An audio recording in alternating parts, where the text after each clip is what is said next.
I'm Dickie, and this is the Lion News Report. This is the very first Lion News Report, report number 1. Welcome to you all.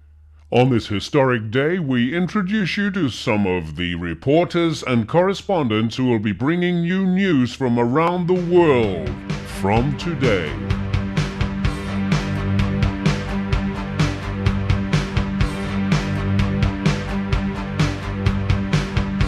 First, we'll take you over to Fiona Lardas, who is our Home Affairs correspondent. Fiona actually also works as an actress and appears in a lot of the Lion videos. Hello, Dickie. Hello, everyone. What are you up to at the moment, Fiona? Doing a bit on snitch and snatch. How they're running the country, that sort of thing. Well, keep up the good work, Fiona. Now over to our Foreign Affairs correspondent, Russell Cattle. Hi, Tricky. Nice to meet you, everyone. Quite a bit going on in the international scene, and especially the situation on the island of Rubella. It seems likely that there'll be trouble between Clute and Chirobia very soon. Thank you, Russell. And now over to our sports correspondent, Sam Attenborough. Hey, Tricky, hey all. Focused on wind only this last 6 months, so nothing at all to report. Good, and now let's introduce you to our entertainment correspondent, Rod Trott. Hi, Tricky, and nice to meet you for the first time, everyone. Good, and what's happening on the entertainment side at the moment, Rod? Quite a bit, Dickie. Take a look at the Movie Bites page and you'll find that the 007 movie is already available. Yes, and as you mentioned before, Rod, the Movie Bites aren't necessarily short. Well, yes, but they're free. Sometime in the future we may be able to produce full-length DVD movies, but for now it's just the short 4 or 5 minute bites.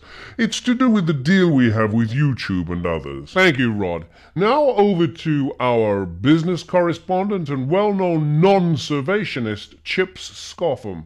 Chips, is there any truth in the rumor that you intend building a coal-fired power station in Hyde Park, using water from the Serpentine for cooling purposes? Certainly not. Went off the idea. But I am going to be drilling for oil in Hyde Park soon. First rig's going in next week. I've also developed a new product that stops dogs barking. Just give them half a bottle of it and the barking stops. Immediately and permanently. That sounds a bit too good to be true. What's the catch, Chips? No catch at all. No catch at all, Tricky. It does exactly what it says on the bottle. Got to be very careful with it, though. It's 95% sodium cyanide. Well, dogs aside, I suppose you'll be heading for the Global Warming Conference in Western Chirobia next week, Chips. Are you daft? Global warming? Ha! We haven't had a decent summer for 3 years. The last few winters have been like the Arctic, and you people in the media talk about global warming? Well, suit yourself, Chips, but surely you have some sympathy for, well, for instance, the polar bears running out of ice. Polar bears? Why does anyone feel sympathy for those great white evil gits? They're a damn menace. But surely, Chips, I mean, they're endangered. Oh, aye, endangered? They'd tear you to pieces as soon as look at you. People who feel sorry for polar bears would change their tune if they started roaming round the local supermarket, I can tell you. Thanks very much for that, Chips. Well, this brings us to the end of the historic first Lion News Report. Now, we will be bringing you these news reports on a very regular basis, so keep watching the Lion website. Thank you very much, everybody, and we'll see you soon.